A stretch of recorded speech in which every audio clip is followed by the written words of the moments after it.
আজকে যে শিল্পাঞ্চলে একদিন পশ্চিমবঙ্গের বাইরে থেকে বিভিন্ন মানুষ কাজের খোঁজে আসতেন, কর্মসংস্থান দেবার জন্য যে জেলা প্রসিদ্ধ ছিল, যে বর্ধমান, রানীগঞ্জ, আসানসোল, দুর্গাপুরে সারা ভারতবর্ষের শিল্পে এক প্রাণের স্পন্দন নিয়ে এসেছিল, আজকে সেখানে শ্মশানে স্তব্ধতা বিরাজ করছে। আজকে রাজ্যে ভারী শিল্প ছাড়া অন্য কোনো পথ আমাদের সামনে খোলা নেই।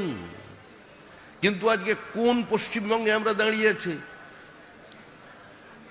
Total flight of capital, total absence of law and order, total anarchy. শুধু সাংবিধানিক সংকট নয়, total breakdown of constitutional machinery. একটা রাজনৈতিক দল ক্ষমতায় এসেছে যারা গণতান্ত্রিক ব্যবস্থায় বিশ্বাস করে না। একটা রাজনৈতিক দল ক্ষমতায় এসেছে রেস্টোরেশন অফ ডেমোক্রেসি স্লোগান দিয়ে, গণতন্ত্র পুনঃপ্রতিষ্ঠা স্লোগান দিয়ে, যারা আজকে পশ্চিমবঙ্গের সম্পূর্ণ গণতান্ত্রিক ব্যবস্থাকে ধ্বংস করে দিয়েছেন। এ রাজ্যের সাংবিধানিক পরিকাঠামো সম্পূর্ণ ভেঙে পড়েছে। রাজ্যপাল আক্রান্ত, এ রাজ্যের বিচার ব্যবস্থা আক্রান্ত, সংবাদ মাধ্যম আক্রান্ত। সংবিধানের শপথ নিয়ে যিনি রাজ্যের মুখ্যমন্ত্রী হয়েছেন, তিনি প্রকাশ্যে সাংবিধানিক সংস্থার উপরে আক্রমণ করছেন। পশ্চিমবঙ্গের মাটিতে দাঁড়িয়ে তৃণমূল কংগ্রেসের নির্বাচিত জনপ্রতিনিধি সাংসদ, তিনি সুপ্রিম কোর্টের বিশ্বাসযোগ্যতা নিয়ে প্রশ্ন তুলছেন। এই অবস্থার বাইরে আমাদের বেরিয়ে আসতে হবে। এসআইআর কে কেন্দ্র করে দিকে দিকে হামলা চলেছে।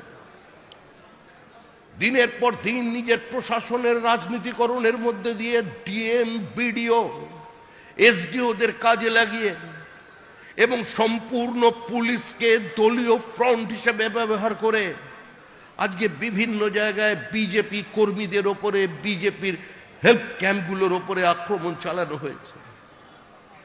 আমরা জানি এই অবস্থা চলবে। নির্বাচন আগত, নির্বাচনে পশ্চিমবঙ্গের মানুষ দীর্ঘদিন ধরে অপেক্ষা করে আছে যে কখন এই সরকারের বিসর্জন দেবে। তৃণমূল নেই, তৃণমূল চলে গেছে। পশ্চিমবঙ্গে যে সরকার আছে সেটা লিভিং ফসিল, জীবন্ত জীবাশ্ম। এই জীবন্ত জীবাশ্মকে একদম সম্পূর্ণরূপে বিসর্জন দেবার জন্য আজকে এই জেলার মানুষকে, এই জেলার বিজেপির সমস্ত কর্মীদের আজকে সংঘবদ্ধ হতে হবে। আজকে প্রত্যেক মানুষের কাছে আপনারা যান, যারা বিজেপি করেন, বিজেপির পতাকা হাতে নিয়ে দীর্ঘদিন ধরে বিজেপির হয়ে লড়াই করেছেন, শুধু তারা নন, যে বামপন্থী কর্মীরা 35 বছরে কোনো ক্ষমতার অমৃত রস পান করেননি, যে তৃণমূল কংগ্রেসের তৃণমূল স্তরের কর্মীরা চরম দুর্দিনে একদিন দেওয়ালে ঘাস ফুলেকে মমতা বন্দ্যোপাধ্যায়কে প্রাসঙ্গিক করে রেখেছিলেন। যখন মমতা দেবীর দিকে তাকিয়ে সিপিআইএম বলতো যে দিদি থেকে দিদিমা হয়ে যাবে, কিন্তু ক্ষমতার পট পরিবর্তন করতে পারবে না। আগামী 100 বছর পশ্চিমবঙ্গের মাটি থেকে বাম ফ্রন্টকে কেউ সরাতে পারবে না। বাম ফ্রন্টের বিকল্প উন্নততর বাম ফ্রন্ট।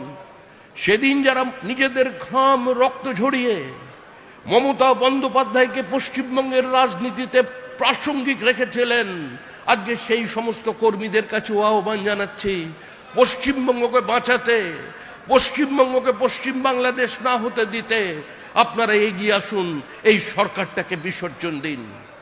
মানুষ মনস্থির করেছে, বিজেপি কর্মীরাও জানে, যতই করো হামলা বিজেপি নেবে বাংলা। যতই করো হামলা বিজেপি নেবে বাংলা। 2026-এর নির্বাচন তৃণমূলের বিসর্জন।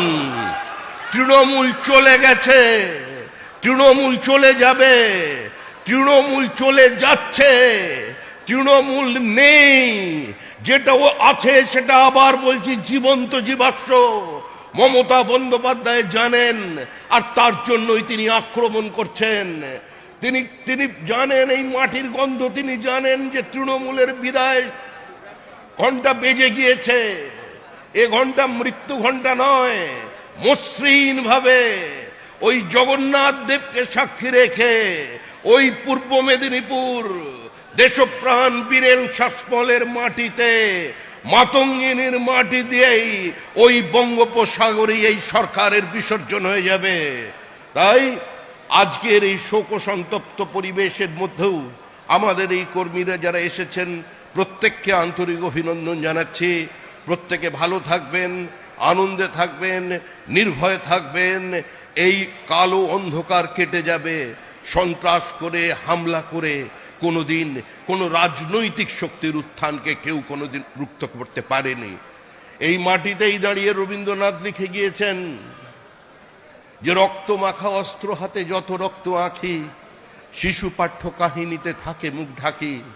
তাই যারা আজকে অস্ত্র নিয়ে হামলা চালাচ্ছেন, গাড়িতে আগুন লাগাচ্ছেন, যারা সাংবিধানিক সংস্থাগুলোকে অস্বীকার করছেন, মাইক্রো অবজারভারদের উপরে আক্রমণ করছেন, ডিএম এসপিকে কাজে লাগিয়ে, পুলিশকে কাজে লাগিয়ে পুরো প্রশাসনিক ব্যবস্থাকে কলুষিত করেছেন, তাদের বিসর্জনের জন্য শুধু আপনারা নয়, শুধু বিজেপি কর্মীরা নয়, তৃণমূল স্তরের সমস্ত মানুষকে ঐক্যবদ্ধ করুন।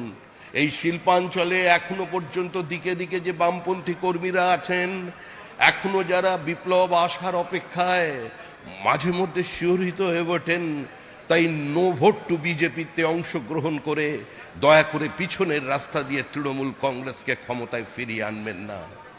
আজকে no vote to Mamata Banerjee করতে হবে। আজকে ইয়েস তৃণমূল, নো তৃণমূলের ভোট আসছে। আজকে পর্দার আড়ালের প্রেমের কোনো প্রয়োজন নেই। পশ্চিমবঙ্গের মাটিতে দাঁড়িয়ে তৃণমূল কংগ্রেসের বিরোধিতা করবেন, পশ্চিমবঙ্গের মাটিতে দাঁড়িয়ে শিক্ষক নিয়োগ নিয়ে একের পর এক আওয়াজ তুলবেন, ইডি সিবিআই এর তদন্তের গতি স্লথ হয়ে যাওয়ার কারণে গোটা তত্ত্ব মানুষের কাছে বোঝাবেন, আর দিল্লিতে গিয়ে একই সঙ্গে বসে আজকে আপনারা ইডি সিবিআই এর অতি সক্রিয়তা নিয়ে আপনারা বিজেপির সমালোচনা করবেন। এই রাজনীতি দীর্ঘদিন চলতে পারে না।